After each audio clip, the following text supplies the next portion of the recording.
Hey, ¿qué ondas? Bienvenidos de nuevo. Estamos estrenando una nueva serie, regresamos. Nos disculpamos porque sí estuvimos como perdidos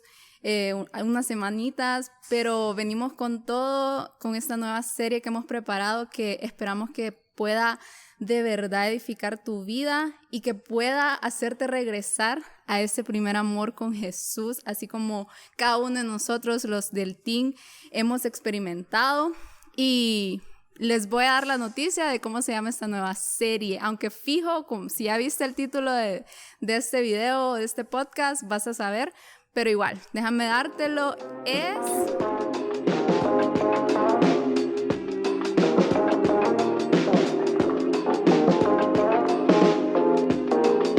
El título de la nueva serie es Bitácora de la vida de un cristiano. Y vamos a estar hablando acerca de procesos, de temporadas en las que de repente vos como cristiano sentiste que te querías alejar de la iglesia o tal vez te alejaste de la iglesia, y nuestro propósito es que puedas volver a ese primer amor con Jesús, a comprometerte y a servirle a Él y a las personas. Y en esta ocasión especial yo te voy a hablar sobre el tema Me fui y a la iglesia no le importó.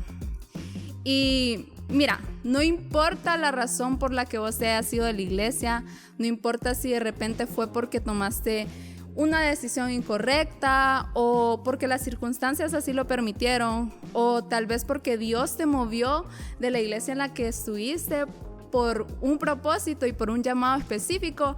o si simplemente vos cediste a la tentación de dejarlo todo y pues irte al mundial, como dicen. No importa.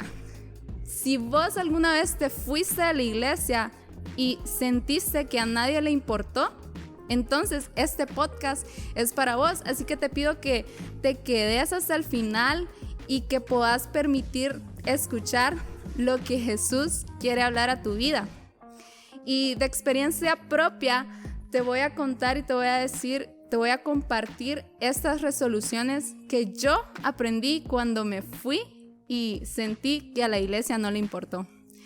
Y la número 1 es: a la iglesia no le importó, pero a Jesús sí le importas. Y probablemente, o sea, es cierto, probablemente la iglesia te dañó, probablemente algún líder te dañó, algún pastor te dañó, pero déjame decirte que no fue Dios quien te dañó. Y siendo realistas, si vas a cualquier otra iglesia, si vas a un nuevo lugar, si vas a un nuevo ministerio, la probabilidad de que eso vuelva a suceder es muy alta. Y la razón es que somos seres humanos imperfectos que cometemos errores y que probablemente inconscientemente dañamos, pero al final de cuentas, lo que tenemos que saber y nuestro consuelo debe ser que aunque nos vuelvan a dañar, aunque nos vuelvan a herir, Jesús va a estar con nosotros en todo momento. Entonces, Jesús mismo nos dice en la palabra, o sea, nos da como un aliento, un ánimo en 2 de Timoteos 1:7, y te lo leo en la versión de la traducción del lenguaje actual, que dice así: porque el Espíritu de Dios no nos hace cobardes, al contrario, nos da poder para amar a los demás y nos fortalece para que podamos vivir una buena vida cristiana. Y quiero que te pongas y te enfoques en esta palabra, en lo primero que dice, porque el Espíritu de Dios no nos hace cobardes. Es decir, que cuando nosotros no decidimos poder amar a los demás, entonces estamos siendo cobardes. Y yo solamente quiero animarte a que no sigas permitiendo que el temor a que te vuelvan a dañar en una iglesia, a que te vuelvan a herir, el temor a no confiar en un liderazgo, te prive de poder mostrar amor a los demás y servir a los demás y tener, como dice la palabra, esa buena vida cristiana. El punto número 2 o la resolución número 2 es que a la iglesia no le importó, pero Jesús tiene un propósito. Y miren, probablemente cuando uno escucha la palabra separación o el término, se imagina que trae consigo un resultado malo, que nada bueno puede salir de una separación. Pero por el contrario,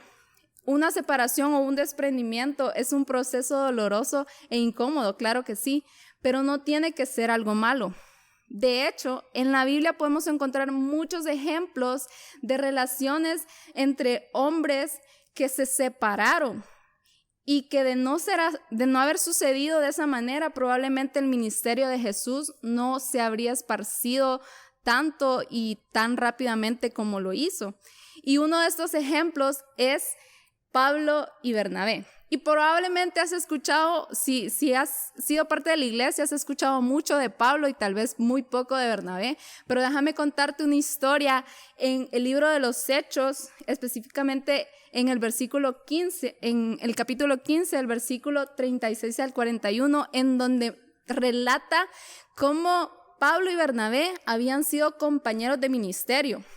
y habían estado sirviendo juntos a las iglesias y compartiendo el mensaje del evangelio de Jesús, pero llega un punto en su relación ministerial en donde no pueden ponerse de acuerdo, en donde tienen una disputa y lo que hacen sabiamente y maduramente es tomar la decisión de separarse, de seguir caminos opuestos. Y podemos seguir leyendo en esta porción de la palabra y vemos cómo por parte de Pablo, más adelante llega un ministerio grande en Siria y en Cilicia, y por parte de Bernabé, Dios lo utiliza en la isla de Chipre. Y el punto es que sin esa separación de Pablo y Bernabé, no existiría ese ministerio en Chipre, ni existiría ese ministerio en Siria y en Cilicia. Y solo quiero decirte que probablemente sin esa separación que tuviste que experimentar vos de la iglesia, probablemente no llegarías a ese lugar en donde Dios quiere usarte, en donde Dios quiere que estés para usarte en los propósitos que Él te quiere usar. Pero va a depender mucho de vos, de tu disposición y de tu corazón, que puedas hacer valer la pena esta separación, de la misma forma en que Bernabé y Pablo lo pudieron hacer, dejándose de utilizar por Dios a pesar de las disputas que pudieron haber tenido cuando trabajaban juntos. Y el tercero es, a la iglesia no le importó, pero a vos tiene que importarte. Y mira, una vez que tus heridas sean sanadas y que Dios pueda transformarlas en cicatrices, precisamente esas cicatrices van a ser la prueba de cómo Dios puede obrar en la vida de alguien que ha sido dañado. Y eso te va a dar a vos la posibilidad de poder mostrarles a otras personas que también experimentaron esa situación de desprendimiento, de separación, de irse de una iglesia, el mostrarles el amor de Jesús. Y quiero leerte en la Biblia el versículo de Hebreos 10:25, que dice: no dejemos de reunirnos como hacen algunos, al contrario, animémonos cada vez más a seguir confiando en Dios. Y más aún cuando ya vemos que se acerca el día en que el Señor juzgará a todo el mundo. Y yo solamente quiero terminar animándote y diciéndote que regreses a la iglesia, que es algo que Dios nos está encomendando, que no debemos dejar de congregarnos, que no debemos dejar de reunirnos, que tenemos que romper con esa mala costumbre que quizá ya estás practicando de no ir a la iglesia, de no congregarte, de no ser parte de una comunidad de fe, y que regreses a la iglesia a hacer lo que vos probablemente necesitabas que fueran para vos en ese momento. Que regreses a ser el líder que a vos te gustaría haber tenido, que regreses a servir y amar a las personas como a vos te hubiese gustado que lo hicieran a vos también, que ahora vos podés ser el que ame y cuide a otros para que no sean lastimados. Y termino con esto. A la iglesia no le importó, pero a Jesús le importa y por eso a vos y a mí debe de importarnos.